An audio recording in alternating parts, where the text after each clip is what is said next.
Assalamualaikum, selamat malam pemirsa. Kita kembali bersama lagi dengan Asmara TV. Tentunya pada malam ini masih ada topik pembahasan itu terkait dengan Abdul Aziz pada saat pemilihan melalui DPR pada tahun 2022.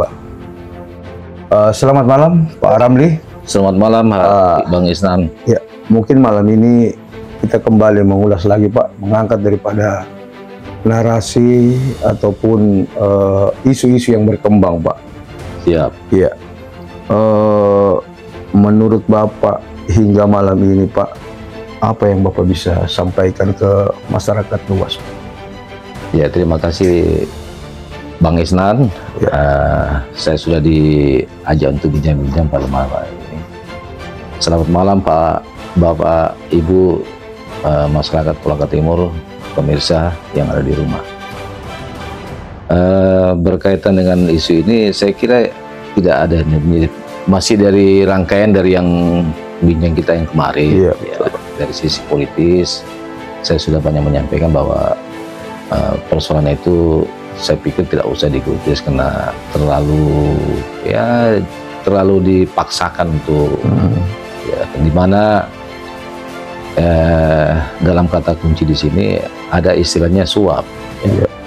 Saya berpikir di mana letak adanya penyuapan itu. Ya. Kenapa saya sampaikan begitu?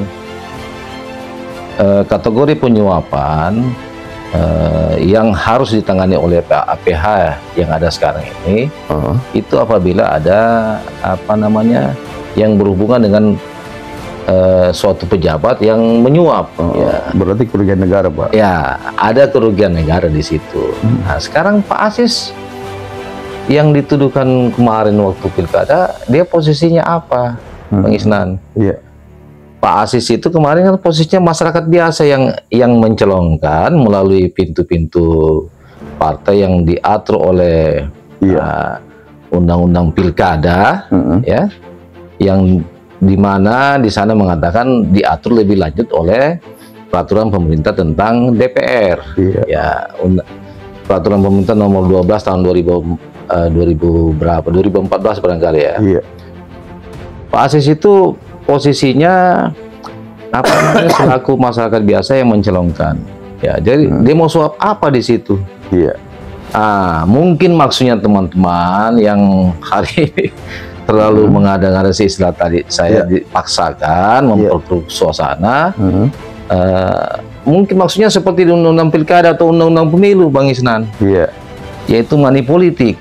Tapi bedakan ini antara suap dengan money politik, Bang Isnan. Ya. Kalau suap ya di situ namanya suatu kebijakan penyalahgunaan wewenang untuk menyuap sesuatu yang mementingkan dirinya sendiri atau kelompok yang akan merugikan keuangan negara.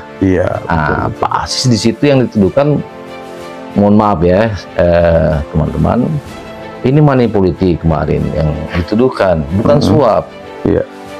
Kalau berbicara money politik, berarti kita kembali kepada dasar pelaksanaan daripada pilkada kemarin. Ya kan? Betul Pak. Dasar pelaksanaan pilkada kemarin ya undang-undang pilkada dan undang-undang tentang DPR yang lebih lanjut diatur oleh peraturan pemerintah nomor 12 tahun 2014 itu tentang DPR. Betul. Tentang DPR. Di sana sudah diatur sedemikian rupa untuk pelaksanaan pilkada yang masanya 1,5 tahun, paling sedikit 1,5 tahun. Pak Aziz itu waktu itu kan masih kurang lebih 4 tahun ya. Nah, yang mana kemarin toh juga kena aturan dia cuma sekitar 2 tahun lebih saja sudah pilkada. Sebenarnya dia masanya sesuai masanya SBM kemarin menang 4 tahun sekian dia harus menjabat bupati. Hari ini saya melihat beliau dituduhkan suap. Bupati Kolaka Timur diduga menyuap. Bupati mana di waktu itu dia? Belum bupati. Kalau hari ini memang Pak Aziz bupati. Betul. Nah, sekarang persoalannya kalau dia bupati sekarang, di mana kerugian negara yang dilakukan oleh Pak Aziz. Iya, pada waktu itu, Pak. Pada waktu itu ya. Iya. Ya. Pada waktu itu kan dia masyarakat. Iya. Jadi kembali lagi bahwa yang dituduhkan itu mungkin ya istilah dalam pilkada itu atau pemilu itu money politik. Iya. Kalau bukan berarti money politik itu tidak diproses pengisnan. Tapi itu ada aturannya, ada tata caranya. Iya. Ya, dalam undang-undang pemilu maupun undang pilkada itu, kalau saya nggak salah itu diproses oleh pengawas pilkada ya. Iya. Pada itu. Kalau ada pengawas pilkada didapat suap menyuap atau istilah money politik tadi, ya bukan suap menyuap ya, money politik. Itu langsung dilaporkan, diproses. Iya. Ya kalau di undang-undang pemilu kan ada Gakumdu lagi diproses. Nah, dari dasar inilah semua Bawaslu Gakumdu itu yang memproses, menyampaikan memutuskan aspeknya bahwa diberikan sanksi administrasi dan tidak membatalkan untuk pidananya. Pidananya dilaporkan kepada APH. Iya. Nah, APH dalam hal ini kan diproses ya di pengadilan, disangsikanlah dia penjara, kena pidana, ya terbukti. Ya, untuk persoalan kasus Pak Aziz kemarin saya kira sudah nggak ada masalah, Bang Isnan. Dia sudah berproses, tidak ada indikasi money politiknya yang dituduhkan selama ini, istilah suap itu ya. Apa buktinya, Bang Isnan? DPR sudah paripurna. Ya kan dia berproses. Ini kan paripurnanya prosesnya panjang. Dia masuk dalam tahapan pemilihan suara dimenang oleh Pak Aziz, tidak ada pelaporan, tidak ada pembuktian bahwa dia money politik. Ya. Ada suap penyelenggara menjanjikan sesuatu, uang atau apa, nggak ada kan? Ya buktinya kan diproses dia. Diproses, diusulkan, kemudian diparipurnakan oleh DPR. Itu pada waktu 2 kali paripurna, paripurna hasil suara penetapan dan paripurna penetapan Pak Aziz untuk diangkat jadi waktu itu jadi wakil bupati. Wakil bupati ya. Posisinya wakil bupati karena bupatinya kan masih Bu Mary waktu itu. Berarti kalau kita menyimak daripada narasi-narasi di sini menyebutkan bupati. Padahal pada saat itu dia masih posisi masyarakat biasa dan wakil bupati ya. Wakil bupati. Mungkin inilah yang keliru mungkin. Ya. Di sinilah benang merahnya, jangan disebut-sebut bupati lah. Kasihan masyarakat, kasihan. Jadi yang kemarin saya sampaikan itu inilah maknanya, maksudnya. Jangan memperkeruh, jangan mencuci otak masyarakat. Hasil demokrasi kita kemarin kita hargai, kita hormati. Sekarang waktunya kita membangun Kolaka Timur, Bang Isnan. Ya. Teman-teman, saya mohon kepada teman-teman seperti kemarin sudah hentikan ini, karena saya yakin dan percaya ini tidak ada apa-apa. Saya bisa buktikan, tadi saya sudah cerita kan. Pak Aziz bukan jadi bupati, dia menyuap, tidak ada kerugian negara di dalamnya. Tahu juga kalau dia dikategorikan diduga akan memberikan uang atau apa, itu bukan suap, itu money politik. Kalau terbukti dia melakukan itu, dan prosesnya juga bukan langsung di APH hari ini seperti mengadu, nggak begitu. Di undang-undang pilkada maupun undang pemilu nggak begitu, maupun di tentang peraturan pemerintah tentang DPR tadi, Bang Isnan, nggak begitu. Diproses di pengawas, naik ke Gakumdu, proses, putuskan sanksi administrasi dibatalkan, Bang Isnan. Dan itu tidak ada, Pak ya? Dan tidak ada. Buktinya KPU juga merekomendasikan mengusulkan untuk diangkat. KPU sebagai penyelenggara yang berkompeten dalam hal pemilu dan pilkada. Ya kan? DPR juga paripurnakan. Apanya? Berarti sah-sah saja. Sah-sah saja. Yang seperti saya sampaikan kemarin, pemirsa, karena ini sudah panjang, ini sudah lewat sekali waktunya dalam berkaitan dengan undang-undang tadi, undang-undang pemilu maupun undang pilkada. Yang dimana ada masa tenggang yang memang harus diproses kalau dia terbukti. Betul. Ya, di sini lagi proses. Terbukti silakan batalkan dia. DPR juga waktu itu kalau memang dia terbukti batalkan. Ya kan? Diulang proses untuk pencalonan kembali. Toh sampai pelantikan nggak ada apa-apa. nggak ada juga persoalan. KPU juga memberikan rekomendasi, Bawaslu juga hadir kok, nggak ada masalah. Lantas di mana letaknya dia ada suapnya? Iya. Nah, apalagi saya dengar-dengar katanya bupati suap. Mana bupati? Sekarang buktinya Pak Asis itu, jangankan dia mau nyuap, ya, Iya. itu masyarakat pasti tolak. Buktinya apa? Masyarakat sekarang mencintai Pak Asis. Buktinya Iya. proses demokrasi dia kemarin kan menjadi pemenang. Berarti ya. dicintai oleh masyarakat. Iya. Jadi tidak usahlah harus dipaksakan, dibikin narasi-narasi yang akan memperkeruh masyarakat, menciptakan menurunkan kredibilitas pemerintah daerah, khususnya Pak Bupati Kolaka Timur. Ini kan kasihan, rugi kita punya daerah. Jadi saya minta, sudahlah, kita Kolindom, kita betul-betul dari dalam hati, berarti sebenarnya ini cuman saya saja, ini politis saja, ada kepentingan politik, itu saja. Ya. Baik, Pak Ramli. Di sini kan pada tahun 2022, Pak, anggota Dewan itu sejumlah 25 orang. Mungkin Bapak termasuk salah satunya, Pak. Oh iya, itu juga saya lupa tadi sampaikan. Jadi mungkin di sini, Pak, inilah mungkin pemahaman yang mungkin tidak dipahami sebagian masyarakat di luar sana, Pak. Artinya kehadiran Abdul Aziz pada saat itu, dia sebagai masyarakat biasa, dan dia belum menyandang status sebagai bupati, wakil bupati. Dia datang bawa dirinya untuk mendaftar, Pak. Artinya kalau toh yang disangkakan dia terlibat kasus suap, Pak, bagaimana Bapak menilainya?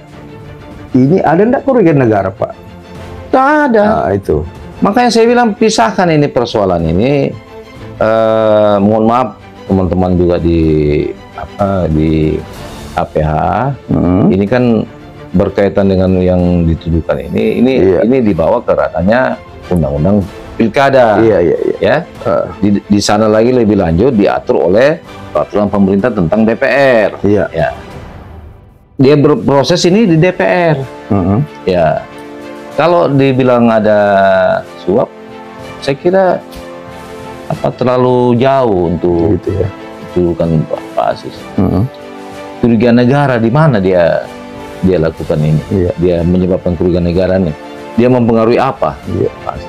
Dia kan belum pejabat publik. Nah, suatu suap yang kategori yang harus ditangani oleh langsung oleh APH boleh, kejaksaan, kepolisian apabila memang Pak Aziz itu dia sementara jadi pejabat, bupati atau incumbent, posisi incumbent kayak exporting yang kemarin terjadi. Pilkada kita kemarin. Terjadi dia di situ money politik, silakan sikat. Karena dia posisinya pejabat akan mempengaruhi kebijakan pilkada. Betul. Kalau itu dia lakukan, silakan. Tapi kemarin mana? Nah, terus kemudian kita kembali ke yang kemarin waktu itu dia masih masyarakat biasa. Di mana aspek kerugian negaranya nih? Jadi kemungkinan begini, Pak Ramli, ini saya lihat ini kan berkembang terus. Jadi mungkin kelompok-kelompok atau orang yang baru bergabung yang tidak memahami, Pak, mungkin dia akan didoktrin, mungkin dikasih masukan saran seperti begini. Padahal dia tidak mengetahui cerita awal seperti apa. Bagaimana Bapak bisa menyampaikan ke mereka, Pak? Mungkin malam hari ini melalui podcast ini, bincang-bincang ini, mudah-mudahan bisa ditonton oleh teman-teman juga semua, supaya bisa memahami, memilah untuk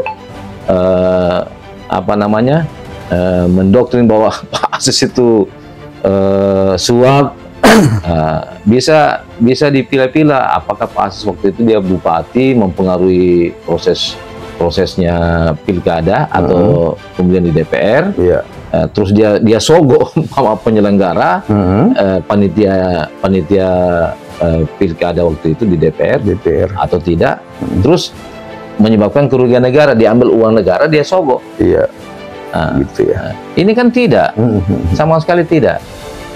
Sama saja, saya kasih contoh, saya ini kan 4 periode. Iya, betul. Mengikuti konsentrasi pemilu ya. Pemilu kan 11-12 yang pilkada ya. Negaranya KPU, Bawaslu, Gakumdu ada ya. Iya. Kalau saya istilahnya kasih uang kepada konstituen untuk memilih saya, ya boleh katakan dalam konteks tadi money politik. Iya. Ya kalau saya didapat money politik kan saya bisa diproses. Bawaslu temu saya, istilahnya OTT. Iya. OTT saya, diproses saya, dilaporkan ke Gakumdu, diproses apa, kemudian dibatalkan saya punya pencalekan. Ya toh? Iya. Nah, saya 4 kali seperti itu. Jadi yang selama ini saya dengar-dengar bukan terjadi saya suap kalau itu yang seperti yang pilcaleg itu, tapi money politik. Money politik ya. Money politik. Berarti harus dibedakan, Pak. Bedakan dong. Money politik dan kasus suap. Iya, suap. Ya. Suap berkaitan dengan jabatan seseorang, pejabat publik, ya, yang mempengaruhi proses penyelenggara iya. Dan untuk peserta pilkada ya, untuk kepentingannya. Iya. Dan menyebabkan ada kerugian negara di situ. Iya. Ini nggak ada. Betul, Pak. Iya. Baik, Pak. Berarti ini hanya mungkin sengaja dibesar-besarkan terus, bagaimana dia bergulir, mengurangi simpatinya masyarakat terhadap Pak Asis, sehingga Pak Asis tanda kutip dikategorikan, apa jahat, apa padahal Pak Asis itu sangat luar biasa buat Kolaka Timur. Iya. Sangat banyak hal-hal baik yang dilakukan di Kolaka Timur. Iya. Apa buktinya? Dia kemarin dicintai oleh rakyat sehingga dia itu kan pembuktian bahwa Pak Asis orang baik. Ya. Tidak seperti yang dituduhkan oleh orang-orang. Iya. Ya. Iya kan? Baik, Pak Ramli. Berarti dalam hal ini, Pak, APH ini boleh masuk jika terjadi kerugian negara. Ya. Dalam hal ini, APH tidak terbukti masuk dari sisi mananya, Pak? Kalau memang mereka bisa masuk, Pak? Saya kira nggak bisa masuk karena kenapa? Ini kan saya sudah bilang tadi undang-undang pilkada, undang-undang tentang DPR, dia proposal dasarnya itu. Iya. Tapi kan ini, Pak, mereka besar-besarkan terus, Pak. Mereka dibesar-besarkan terus, baik itu KPK, Kejagung, Kejaksaan Negeri, bahkan mereka akan menguji integritasnya penegakan hukum yang ada di Kolaka Timur atau Kolaka. Nah, inilah, Pak, yang bagaimana masyarakat di sini mereka memberikan semacam tingkat kepercayaan bahwa itu masih kurang atau seperti apa menurut kita, Pak? Ya, saya berharap bahwa ini bisa dipahami oleh teman-teman APH bahwa apa namanya, konteksnya ini bukan berarti suap. Konteksnya ini sama dibilang money politik. Ya. Jadi money politik itu kan diproses melalui apa namanya, melalui kewenangan yang ditugaskan oleh tanda kutip sesuai aturan itu kan. Kalau di undang-undang pilkada itu kan ada namanya undang-undang pemilu, ada namanya Bawaslu, ada Gakumdu. Dari sini baru diproses. Nah, kalau APH itu ya terkait dengan ada kerugian negara di situ, termasuk penyelenggara kalau disuap seseorang untuk mempengaruhi putusan-putusan, itu juga itu dikategorikan suap juga. Ya, tapi kalau antara konstituen tadi saya selaku peserta caleg ya, saya kasih uang untuk dia tusuk saya, itu kan namanya money politik. Ya. Jadi ini harus dipisahkan ya. Jadi APH saya kira apa namanya bekerja profesional, dia paham nih. Ya. Saya kira nggak terlalu masalah. Ya. Ya, mungkin Bapak bisa memberikan semacam saran atau harapan kepada masyarakat Kolaka Timur yang sampai hari ini, Pak, itu masih terus menyimak, terus menonton dan melihat di berbagai apa namanya, baik itu lewat WhatsApp, Facebook, maupun dalam suatu diskusi di warung kopi. Mungkin bisa memberikan himbauan atau mungkin masukan yang positif bagi mereka, Pak? Ya, teman-teman pemirsa yang ada di rumah, saya menghimbau kepada kita semua bahwa persoalan yang dibesar-besarkan terkait dengan persoalan Pak Aziz Bupati menyuap, saya kira tidak perlu kita gubris, tidak perlu kita ikut-ikut juga membesarkan, karena ini saya yakin dan pasti ini ada kepentingan kelompok atau kepentingan politik.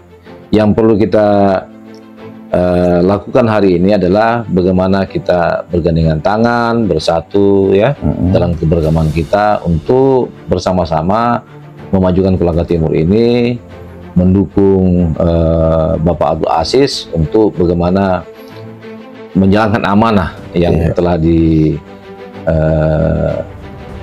oleh rakyat Kolaka Timur dalam rangka untuk mensejahterakan Kolaka Timur. Jadi tidak perlu ditanggapi serius, tetap fokus di masing-masing tugas dan fungsinya. Saya yakin bahwa ini APH juga profesional. Persoalan Pak Aziz yang kemarin itu menurut saya bukan suap ya. Kalau itu pisahkan money politik ya. Toh juga kalau dia money politik, mana buktinya?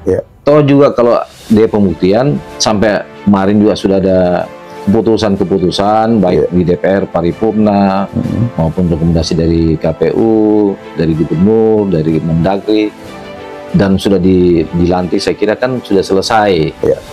Itu tidak bisa lagi kita kategorikan untuk pelanggaran-pelanggaran pilkada atau pelanggaran-pelanggaran yang ada di DPR itu. Saya kira begitu, pemirsa. Mudah-mudahan ini bisa dipahami dan menjadi rujukan kita untuk menanggapi persoalan-persoalan yang saat ini segelintir itu orang membuat mempengaruhi masyarakat untuk menjadi gap-gap kita di Timur. Terkait 2 orang saksian yang sudah memberikan kesaksian, karena pada waktu itu kan Bapak juga sebagai peserta yang tidak hadir mungkin berhalangan atau apa pada waktu itu. Bisa enggak Pak Bapak memberikan semacam berupa sanggahan atau apa untuk penguatan? Itu kan bagian daripada memperkeruh suasana. Jadi teman-teman yang kesaksian itu saya pikir tidak perlu dibesar-besarkan. Toh juga kalau persoalan begini, ibaratnya kita pre-caleg ya. Pre-caleg masa kita mau buka kita punya dan itu kalaupun benar, mana pembuktiannya? Dan kalau itu saya pikir sudah clear itu saya sudah bilang clearnya itu sudah diparipurnakan DPR, sudah ada putusannya, KPU dia sudah memberikan rekomendasi, sudah diberikan rekomendasi dilantik oleh Mendagri dan sudah selesai. Itu sudah clear. Masa saya di anggota DPR 4 periode yang lalu saya baru digubris terjadi money politik, ada saksiku. Paling saya ngomong saksi yang mana? Ya ini si A atau si B. Wah, kenapa bisa begitu? Nah, saya tidak pernah lakukan itu. Nah, kan pada akhirnya juga pembuktian, ya kan? Dan saya paling sampai ke KPH itu sudah sudah selesai. Ini Bawaslu sudah nggak ada masalah kok. Gakumdu juga nggak ada masalah. Saya juga tidak diproses di waktu itu. Saya juga sanksi apa saya berikan nggak ada. Ya itu kan ya haknya yang saksi. Saya nggak bisa juga melarang ya. Ya saya menghargai semua itu. Tapi yang begitu minta klarifikasi. Saya himbau tidak perlu, karena tidak mungkin terjadi suap kalau tidak ada kerugian negara. Itu saja. Semua profesional, saya sudah bilang tadi. Saya kira semuanya profesional. Proses menghargai saja barangkali. Toh juga mereka juga APH itu tahu lah aturan ya. Menghargai namanya pendapat ya, sah-sah saja. Tapi dalam hal proses ini saya kira saya sudah kasih gambaran tadi seperti itu. Tidak mungkin APH mau gerujuk-gerujuk, mau ada batas-batas kewenangan, ada batas-batas aturan. Toh juga saya bilang kalau Pak Aziz dia tersandung suap, memang betul-betul suap yang merugikan negara, ya silakan. Saya juga berada di depan Bapak Ibu semua. Iya betul ya. Iya kan? Iya, kapasitas pada begitu kan masih calon. Masyarakat biasa. Masyarakat biasa. Dan bukan pejabat publik. Iya, dan saya anggap kategori kalaupun terjadi itu manipulatif, tapi kan tidak terjadi apa-apa. persoalan kesaksian saya kan menghargai, saya bilang tadi sudah lewat, sudah apa namanya, jangan sudah dilakukan kamu sendiri yang paripurna, kamu sendiri yang bilang begini, nggak perlu, nggak bisa, nggak sah itu, nggak apa namanya, nggak elegan namanya, ya. Persoalan yang kesaksian 2 orang itu, saya mohon masa sekarang baru mau kesaksian, ya Bang Isnan, ya. Harusnya kesaksiannya itu di tahun berapa ya? 2022 kesaksian baru bisa, baru agak anu lah, agak tidak terlalu rentang waktu, agak masuk akal lah. Pihak APH juga mungkin ya tidak ada, walaupun tidak ada landasannya, saya kira namanya kita mau berantas namanya hal-hal yang tidak benar, kita berantas. Tapi terlalu jauh, sudah kelewatan, lewat. Jadi apa namanya? Dipaksakan ya. Sudah lewat, apalagi ini sudah masuk ada proses pilkada berikutnya yang kemarin kita baru selesaikan di 27 November kita saksikan bersama. Itu jauh sekali. Jadi ini sudah bukan dibilang kadaluarsa, sudah secara logika. Inilah kepada masyarakat, kepada teman-teman semua supaya bisa memahami ini. Jangan dipaksakan lah yang sudah sebenarnya tidak perlu dipaksakan, cuma mengada-ngada saja dan memaksakan karena ada kepentingan. Karena kenapa akan mempengaruhi masyarakat? Saya minta kepada masyarakat supaya jangan terpengaruh. Saya minta kepada kita semua lebih bagus kita bersatu, bagaimana memberikan kontribusi kepada Kolaka Timur, kepada rakyat Kolaka Timur, kepada daerah. Saya kira itu yang paling. Oke, baik Pak Ramli. Jikalau nanti Pak, ini permasalahan bergulir terus-menerus Pak, ada tidak Pak langkah-langkah di kemudian hari untuk mengembalikan nama baik Bapak Bupati? Karena di sini saya melihat Pak, pada waktu itu kan Pak Abdul Aziz, sekarang posisinya Bapak sudah Bupati Pak, dan ini nama Bupati sering dibawa pada saat pelaporan pada saat ini Pak. Nah, kemarin kan dia posisi Wakil Bupati, sekarang dia sudah menjadi Bupati hasil demokrasi kemarin Pak.